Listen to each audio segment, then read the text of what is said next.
It's fair to say this summer has seen its share of migration-related headlines. Protests springing up around much of the country over the government's use of hotels and other accommodation to house migrants, acknowledged by the Home Secretary.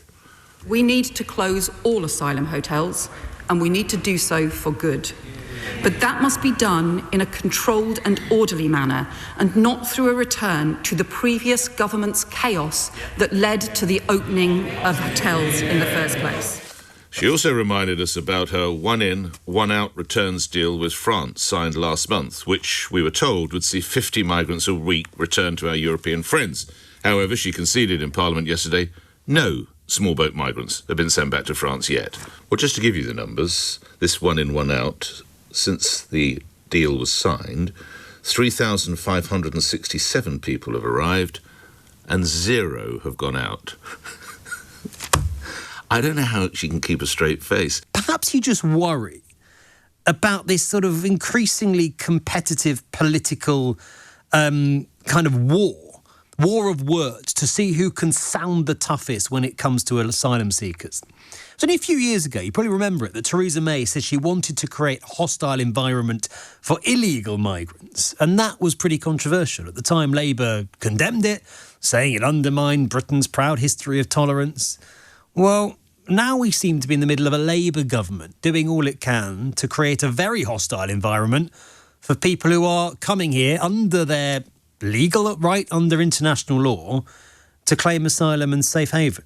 Where a Labour Home Secretary stands up and says, yes, we plan to make it much harder for refugees to be reunited with their loved ones here in Britain. How do you feel about that? Is that the sort of measure, the sort of policy, the sort of language, rhetoric that you want to see? Or do you just worry about where all this is going, this new hostile environment? A new political season begins. As it does, I would like briefly to look back at this summer. Because if you viewed it mostly through social media, you know it has been a very angry one. Great crowds of flag-waving patriots against the asylum hotels, and passionate crowds of anti-fascists against them.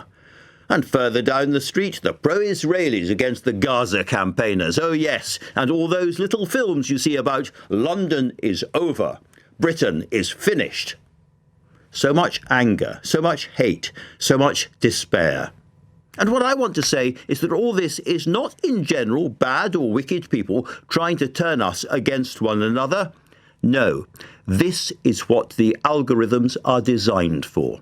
Social media is selling ringside seats for a carnival of hatred, a spectacle designed to tear us all apart. And my plea is, don't let's fall for this. Personally, I think that if Labour doesn't solve the migration crisis, it'll be turfed out at the next election. Simple as that. But if you put away social media and you walk out into the streets and you look at actual, real, three-dimensional people, they mostly smile back at you. And if you look around you, you don't hear much screaming or you don't see a collapsing country. You see perfectly decent, ordinary people rubbing along, getting on with their lives and inclined, by and large, to rather like each other. Now, that is Britain. That is the real us. Let us not be fooled. But the border crisis is real. If Labour can't stop the boats, and so far they can't, then they'll be kicked out and Reform and the Tories will come in and do it a different way. We now have finally the Labour government coming forward with some changes, practical, steady approach changes to try and make this issue go away. And I've got to tell you again, you know this already, unless this issue is resolved to not only to satisfy what Labour have said to us, the public, which is we will have all these asylum hotels closed by the end of the Parliament, or the numbers have come down very, very dramatically, unless this issue is resolved to the point of being a non-issue anymore, Nigel Farage is going to be Prime Minister. So what approach do you want? If you don't want that outcome, what approach do you need the Labour government to take? Do you need, as Yvette Cooper was saying, a practical, steady approach? Or do you need the kind of approach that Jack Straw was talking about, not that he necessarily agreed with it, but the approach that David Blunkett was talking about, the approach that you're going to hear Lord John Hutton talk about, the former Defence Secretary, of actually we need something far more radical. We've got to really rip this thing up and start again. The key thing, I suppose, when you look at how people are housed, whilst they wait for their asylum claim to be assessed is how long that process is. How long are they going to be there? Because we know it has a massive effect on people's mental and sometimes physical health. If they're set apart from everybody else, there's only so many, ping pong games you can play and a bit of telly you can watch or whatever.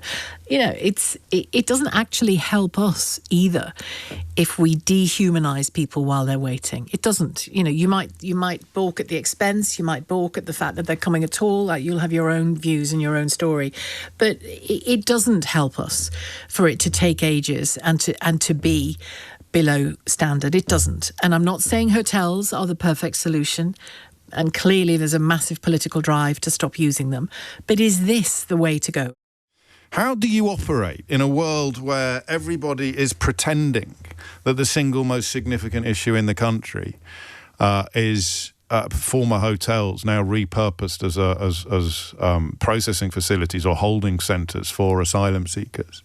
How do you operate in a world where everybody else is pretending? And when it's just far-right commentators, agitators, columnists, journalists, Billy Bunch of Numbers with his bulldog avatar, when it's just them doing it, you can close the door, you can ignore it. Michael in Reading says, why don't you just stop reading the newspapers? Well, two reasons, Michael. The first is that the government is now dancing to their tune. And the second is, it's quite hard to find anything else to bloody talk about when everybody else is only ever talking about this. But it's my job to overcome the second problem. The first problem is real. Keir Starmer and Yvette Cooper are now trying to address these, quotes, problems, end quotes. Actually, between you and me, I'm still torn on which way to go into this conversation.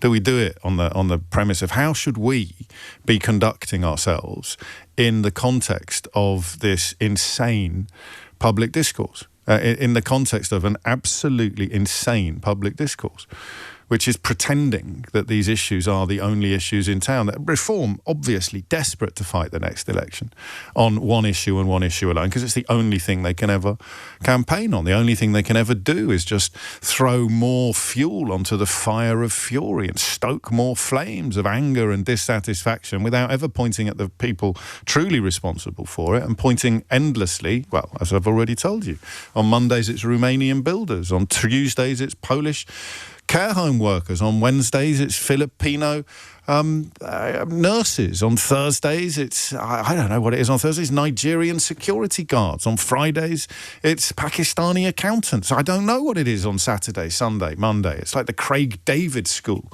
of racist agitation. And it works because here we are. Turning everywhere you look. Look, there's Yvette Cooper on the telly warning students against overstaying their visas.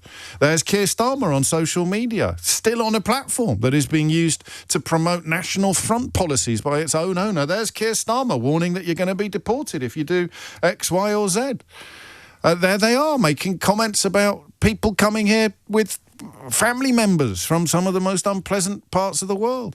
So how do you have a conversation that is rational when the whole world has gone mad? Answer, I don't know. Which is probably why we won't tuck into that particular topic just yet, because I need to do a little bit more work. I'm with Davey on this. It's like a racist Groundhog Day, James, and it's absolutely exhausting. That's exactly right. And, I'm only 2 days back from holiday, but that sense of exhaustion at the discourse. How many calls can a radio station take from people who think they've got the answer to the small boats problem? I mean this. It's not a rhetorical question. I don't know what the answer is. 764,000 apparently, and counting. Oh, I know what we should do. We should send in the Alsatian dogs or mines, leftover World War II. I've got a great idea. How many more calls can you take on a radio station from idiots who don't know the first thing? Talking about asylum seekers in Ireland bringing over 20 family members. Google is your friend. And yet here we are, still filing these calls, taking these people.